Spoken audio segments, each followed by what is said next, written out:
All right, let's dive in. We're going to talk about a nutrient that seriously flies under the radar, but trust me, it's a total powerhouse for your health. I'm talking about vitamin K. So let me ask you this. What's the one crucial nutrient your diet might be missing? Now, I know what you're thinking. Maybe vitamin D, magnesium? Good guesses, but today we're talking about a real unsung hero. And by the time we're done here, you'll see exactly why vitamin K totally deserves its moment in the spotlight. Okay, so hero, big word, right? What makes this vitamin so special? Well, before we even get to the food list, and we will, I promise, we need to get a handle on the vital jobs vitamin K is doing inside our bodies like right now. It really has two main gigs. First up, it's absolutely essential for normal blood clotting. You know, when you get a little cut and it stops bleeding? Yeah, you can thank vitamin K for being a key player in that whole process. And its second big job, it supports your bone health. It basically acts like a traffic cop for calcium, making sure it gets to your bones and not where it shouldn't be. So it's handling immediate needs and future-proofing your body. Pretty cool, huh? But you know, here's where things get really interesting. Because vitamin K isn't just one thing. Nope. It's actually a whole family of compounds. And for our health, there are two main players we need to know about: vitamin K1 and vitamin K2. And these two forms come from totally different places. Vitamin K1, you might see it called phyloquinone. This is probably the one you've heard of. It comes from leafy green plants, and its main job is that blood clotting stuff we just talked about. Then you've got vitamin K2, or menaquinone. This one's found in animal products and fermented foods, and it's the one that's really busy playing that calcium traffic cop for your bones and heart. Seriously, getting this difference is the secret to the whole thing. All right, you ready? Let's go on a little virtual shopping trip, starting with the most common form, K1. First stop, the produce aisle. We're on the hunt for this plant-based powerhouse. Okay, first thing in our cart, you guessed it, the leafy green superstars. We're talking about kale, Spinach, broccoli, and of course, Brussels sprouts. All of these are just absolutely loaded with vitamin K1. And the list doesn't stop there. We've also got other powerhouses like collard greens, fresh parsley, which is way more than just a little decoration on your plate, by the way, cabbage, and asparagus. You see the theme here, right? If it's dark, leafy, and green, it's probably a great K1 source.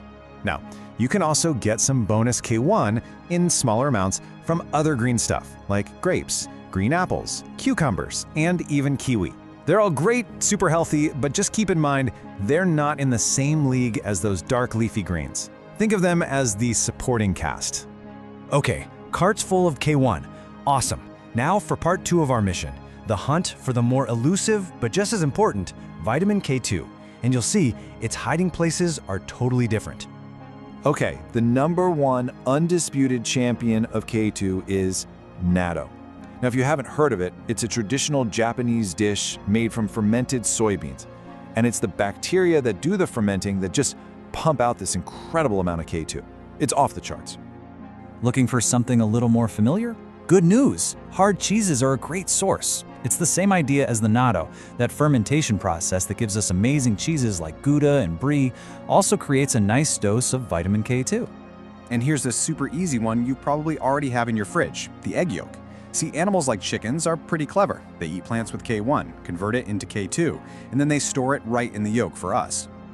And just to round things out, you'll also find high concentrations of K2 in foods like chicken liver and some other fermented things. So the pattern is really clear, right? For K2, you're looking for foods that are either fermented by bacteria or come from animals that have done the conversion work for you. Okay, so our virtual shopping cart is packed with all these amazing K1 and K2 foods. Great, but just eating them isn't quite the whole story.